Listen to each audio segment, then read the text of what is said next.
My name is Shahab Moeini. I'm Operations Manager of the Center of Innovation and Research on Unmanned System at Southern Alberta Institute of Technology.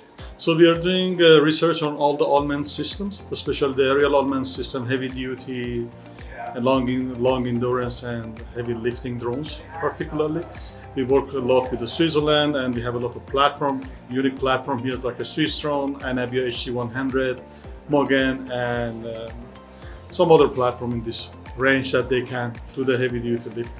There's all type of the work that can be done with the RPAS, this type of the RPAS, long range mapping, inspection, monitoring, border guard monitoring, and countrywide for environmental monitoring it can be done, search and rescue, as well as medical delivery, and of course some to defense as well.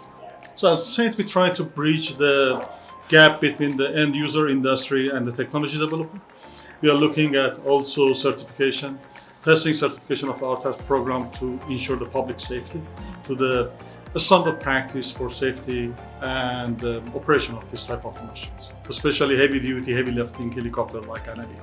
Anything flying fascinates me, and the drones is technology that go to the drones, the robotic brains that the helicopter like Anavia has, and the capability, plus reducing the risk to the human as operator when you compare it to the manned aviation.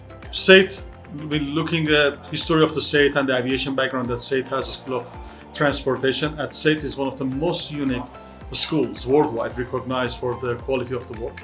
And right now, School of Transportation and ARIS, Applied Research Department, are working together to develop the same type of the courses and reputation worldwide for SAIT and Alberta in the drone and unmanned industry.